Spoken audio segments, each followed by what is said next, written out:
Bonjour à tous et bienvenue dans cette nouvelle vidéo de prédiction sur l'Euro 2024 au programme. Aujourd'hui, on va regarder quels sont les favoris pour la victoire finale, quelles sont les cotes également. On va déterminer ensemble quels sont les meilleurs paris à prendre, les paris long terme, qui va gagner la compétition, qui sera le meilleur buteur, etc. On va faire ça tous ensemble, donc likez bien la vidéo, installez-vous confortablement et pour ceux qui me découvriraient pendant cet Euro 2024, n'oubliez pas de vous abonner. Je vous mets dans la description et en commentaire épinglé le lien de mon canal Telegram, c'est mon application de messagerie dans laquelle j'envoie tous les paris sportifs au quotidien, chaque jour. Il suffit d'aller cliquer dessus, faire votre demande d'adhésion. C'est gratuit, il y a 60 000 membres qui sont déjà dans le groupe, on attend que toi. Le favori pour gagner l'Euro cette année, c'est l'Angleterre, une cote à 85. On va commencer par eux et moi, c'est pas mon favori, clairement. Je pense que l'équipe d'Angleterre a une très belle équipe. Franchement, sur le papier, c'est sans doute la meilleure équipe du tournoi, notamment au milieu de terrain, surtout offensif et en attaque. Quand même, le quatuor d'attaque, Harry Kane, Phil Foden, Bellingham, Saka, avec même Cole Palmer,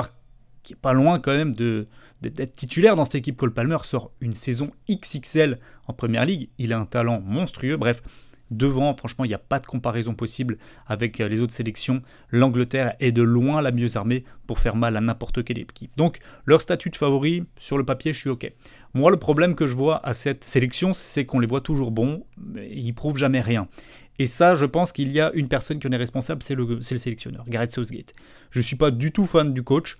L'humain me semble manquer de charisme, de caractère pour s'imposer comme étant le sélectionneur d'une équipe avec autant de stars. Pour moi, il n'a pas les épaules, il n'a pas la carrure, pas le charisme pour amener cette équipe au sacre. Il y a beaucoup de pression en Angleterre pour le gain d'un trophée et je ne pense pas que Gareth Southgate soit l'homme capable de réaliser ces défis. Pour moi, l'Angleterre va à nouveau se planter cette année et ne gagneront pas, donc c'est pas intéressant. Ensuite, on a l'équipe de France, cote à 5. Deuxième plus grand favori donc des bookmakers. Je suis déjà plus d'accord. Pourquoi ? Didier Deschamps a prouvé qu'il était capable de mener son équipe vers la victoire. Il a la recette, ça c'est important, c'est très très important. Et là encore des joueurs, même si je pense qu'on est moins talentueux dans les équipes qu'on va aligner par rapport aux dernières années, même 2021 où on sort contre la Suisse, il y avait quand même une très très belle équipe, moins talentueux que 2018, peut-être un peu moins que 2022 également. On est plutôt sur la pente descendante pour le moment. Alors peut-être que des joueurs vont se révéler durant cette compétition et qu'on sera agréablement surpris. Mais moi, je ne suis pas sûr qu'on va gagner. Je nous classe volontiers en tant que favori, mais je ne suis pas sûr qu'on soit vraiment armé pour aller s'imposer. Maintenant, qui est meilleur que la France au final ? C'est difficile de trouver beaucoup de sélections, du moins en termes de certitude. Il y a sans doute des équipes qui vont se révéler durant le tournoi, mais avant le tournoi, en termes de certitude, difficile d'être plus sûr que les Bleus ont fait un tournoi, puisqu'ils restent quand même sur 2 finales de Coupe du Monde. Ok, une élimination en 8e en 2021 à l'Euro, mais finale également de l'Euro 2016. Ils sont là, ils sont présents à chaque fois, donc j'ai pas vraiment de doute. Ensuite, on a l'Allemagne avec une cote à 6. Je suis assez surpris. Pour deux choses. Déjà, l'Allemagne, c'est pas une très belle équipe de foot depuis plusieurs années maintenant. C'est très très très compliqué. Alors là, peut-être qu'il y aura une union sacrée pendant cet Euro à domicile qui vont leur donner de bonnes performances. Mais est-ce que ce sera suffisant pour aller au bout ? Je pense pas. Je pense pas. À mon avis, mentalement, c'est pas une équipe qui a assez de certitude, assez de solidité pour aller gagner un Euro à la maison. C'est très dur de gagner un Euro à la maison. On utilise souvent l'argument, c'est l'Allemagne, ils sont chez eux, ils seront dangereux. Eh bien, la dernière fois qu'une équipe à domicile a gagné un Euro, c'était en 1984, c'était l'équipe de France. Donc, c'est pas du tout un argument recevable. Au contraire, cette pression-là, il faut savoir la gérer. Et je pense pas que les Allemands soient capables de gérer cette pression-là. À mon avis, on va être un petit peu déçus par l'Allemagne. Donc, moi, je les élimine cote à 6, pas du tout intéressant. Ensuite, le Portugal, cote à 8. Le Portugal qui a gagné donc en 2016. Le Portugal qui a été sans doute l'équipe la plus impressionnante des phases de qualification, avec que des victoires, très peu de buts encaissés, plein de buts marqués. Ils avaient un groupe abordable, mais ils ont fait le travail. Et il faut quand même se rendre à l'évidence, cette équipe du Portugal va être très très très compliquée à sortir. Je suis fan du travail de Roberto Martinez.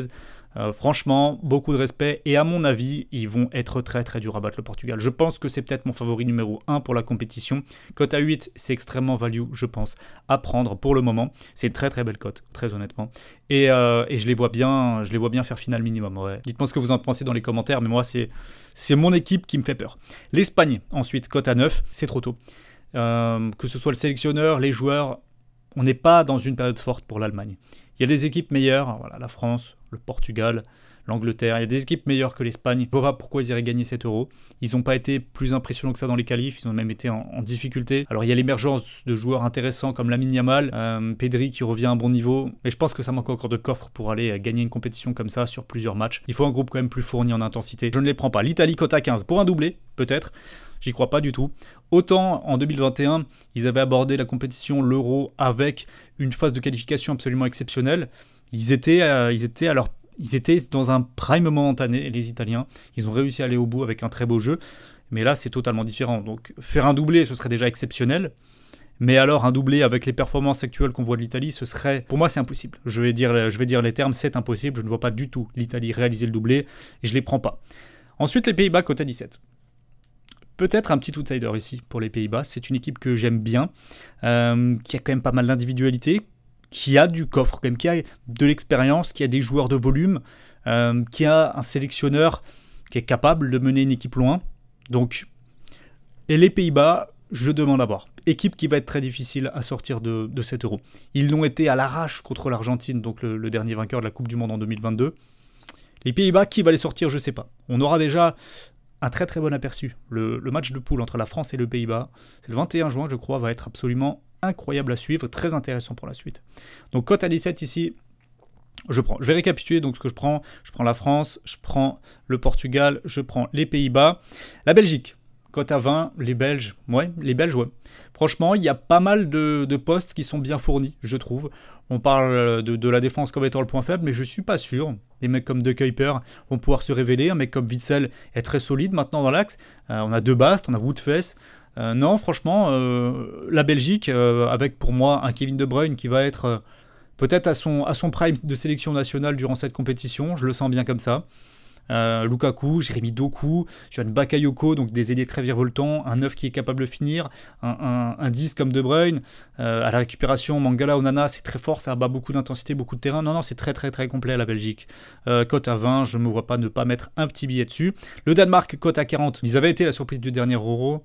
Depuis, c'est plus compliqué, ils sont pas dans une bonne période. Par contre, la Croatie, cote à 40. Je suis obligé de cliquer. Cote à 40 pour les Croates. Ils sont jamais respectés, les Croates, dans les compétitions comme ça, que ce soit Coupe du Monde ou Euro. Ils répondent toujours présents. C'est une équipe qui est très difficile à sortir. Une fois qu'ils vont sortir de la poule, s'ils sortent, normalement, je pense qu'ils vont sortir, à partir des 8e, aller se taper la Croatie, c'est très compliqué. C'est une équipe qui a le mental, qui a l'expérience, qui a le coffre. C'est une équipe qui a tout. Peut-être manque-t-il de jeunes prodiges déjà affirmés. Il y en a des jeunes prodiges en Croatie, mais pas encore assez affirmés au haut niveau. C'est peut-être la seule chose qui leur manque. Mais une cote à 40, non, ça ne les vaut pas. Ça vaut pas, clairement. Donc je suis obligé de les prendre. Moi, j'ai donc 5 options. France, Portugal, Pays-Bas, Belgique, Croatie. Si on juge plus en faveur des cotes, petit coup de cœur sur Croatie ou Portugal, cote à 8 et cote à 40. Après, je vais mettre ces 5-là. Et au fur et à mesure de la compétition, on va jouer avec l'évolution des cotes. Je pense réellement que le vainqueur de cet Euro se trouve dans les 5 équipes que j'ai données. Dites-moi vous dans les commentaires ce que vous en pensez. Est-ce que vous êtes d'accord avec moi ou est-ce que vous pensez que je me trompe? On peut également jeter un petit coup d'œil sur les meilleurs buteurs. Qui terminera meilleur buteur de la compétition?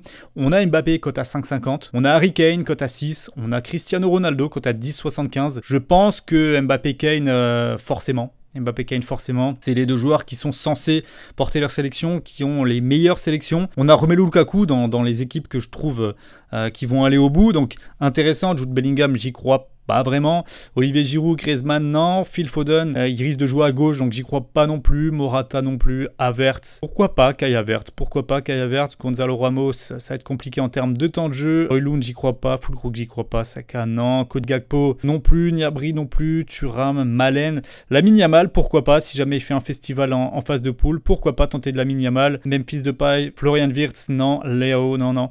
Après, je pense qu'on aura plus personne, donc ouais, voilà, en gros, mes deux favoris, Mbappé, Kane, logique, et ensuite 3 outsiders, Lukaku, Havertz et Lamine Yamal. Voilà donc pour cette vidéo sur mes prédictions de l'Euro 2024.